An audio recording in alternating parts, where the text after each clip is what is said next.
ఎవరైతే ఇహలోకంలో ఈ స్థిరత్వాన్ని ప్రదర్శించారో వారికి అల్లా ఒక గొప్ప శుభవార్తను కూడా తెలియజేస్తున్నాడు. చిన్న చిన్న విషయాలకి మనం ఏం చేస్తుంటాము, మన యొక్క నిలకడని కోల్పోతూ ఉంటాము. మన సమాజంలో ఎలా ఉంది, ఎవరికైనా వివాహం అయ్యి ఒక కొన్ని సంవత్సరాల వరకు పిల్లలు లేరు అనుకోండి, వారేం చేస్తుంటారు, దర్గాల చుట్టూ తిరుగుతుంటారు, బావాల చుట్టూ తిరుగుతుంటారు, మెళ్ళో తాయెత్తులు వేసుకుంటూ ఉంటారు.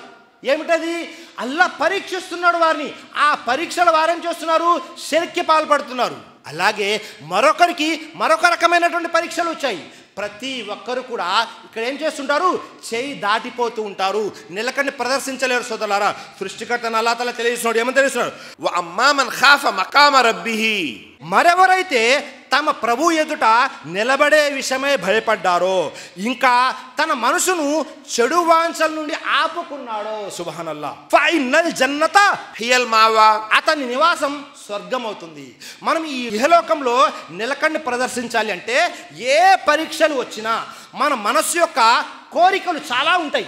ఆ మనస్సు కోరికలకి తల వంచకుండా మనం ఎప్పుడైతే అల్లాహ్కు భయపడుతూ ఉంటామో అల్లా ఏం చేస్తాడు, మనకు జన్నత్ని, స్వర్గాన్ని ప్రసాదిస్తాడు. సోదరులారా, సుబ్హానల్లాహ్. మరి మనము నిజంగా ఈ ఇహలోకంలో నిలకడని ప్రదర్శించగలుగుతున్నామా, నిలకడగా ఉండగలుగుతున్నామా ఇస్లాం ధర్మంపై అనేది ఎవరికి వారు ఆత్మ పరిశీలన చేసుకోండి. ప్రవక్తలకి వచ్చినటువంటి ఆజ్మాయిష్ పరీక్షలు మనకేం రాలేదు. ఇబ్రాహీం అలైహిస్సలాం లాగా 90 సంవత్సరాల వరకు అల్లా పిల్లల్ని ఇవ్వకుండా పరీక్షిస్తున్నాడా? ఇచ్చి మీ పిల్లల్ని తీసుకువెళ్ళి ఎక్కడో ఎడారిలో వదిలేయమంటున్నాడా?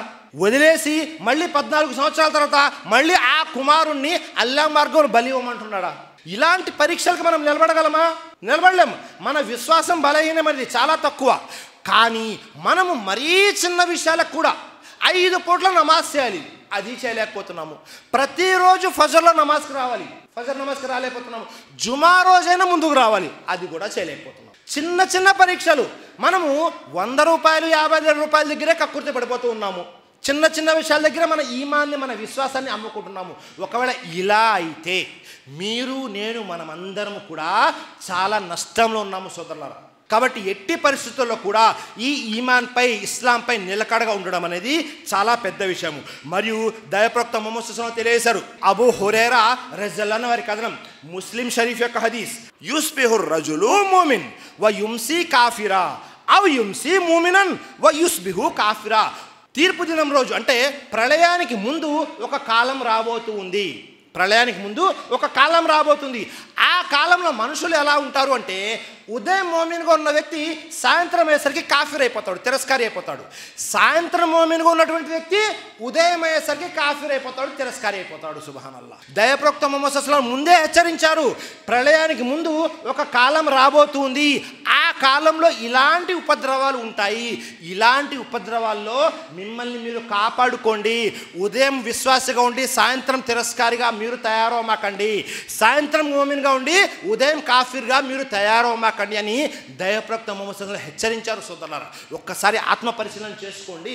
మనము మన జీవితంలో ఎన్ని సందర్భాల్లో డబ్బుల కోసం కానీ, లేకపోతే ఇతర కోరికల కోసం కానీ, పదవుల కోసం కానీ, ఇంకా ఏ విషయాలకో అయినా మనము తల ఒగ్గి మన విశ్వాసాన్ని అమ్ముకుంటున్నామా? ఒకవేళ ఆ విధంగా ఉంటే మనము నష్టపోయే వారిలో ఉన్నాము. కాబట్టి ఎట్టి పరిస్థితుల్లో కూడా, ఎలాంటి పరిస్థితులైనా, పరిస్థితులు అనుకూలంగా ఉండనివ్వండి లేకపోతే ప్రతికూలంగా ఉండనివ్వండి, ఎవరు మనల్ని ఎన్ని విధాలుగా భయపెట్టినా, భయభ్రాంతులకు గురి చేసినా, అధికార బలంతో గురి చేసినా, మనం ఎట్టి పరిస్థితుల్లో కూడా మన ఈమాన్ని వదులుకోకూడదు, మన ఇస్లాంని వదులుకోకూడదు, మన తౌహీద్ని అస్సలు వదులుకోకూడదు. సోదరులారా, ఇది చాలా ముఖ్య విషయం. ఎందుకని చాలామంది ఇస్లాంలోకి వస్తారు కానీ స్థిరత్వాన్ని ప్రదర్శించలేరు. అలాగే మీరు, నేను ఉన్నాము. మనం ఏమైనా ఇస్లాంలోకి రావడానికి బాగా కష్టపడ్డామా? మీ తల్లిదండ్రులు, మా తల్లిదండ్రులు అందరూ ముస్లింలే. మనం పుట్టుకతోనే ఇస్లాంలోకి వచ్చేసాము, తల్లి ఒడిలోనే ఇస్లాం అంటే ఏంటో తెలుసుకున్నాము. అయినప్పటికీ మనము చిన్న చిన్న కోరికలకి, లేకపోతే చిన్న చిన్న కష్టాలకి మనం ఇస్లాం నుంచి బయటికి వెళ్ళిపోతున్నాము అంటే మనము జాగ్రత్తగా ఉండాలి సోదరులారా. కాబట్టి ఇస్లాంపై నిలకడ అనేది చాలా ముఖ్య విషయం.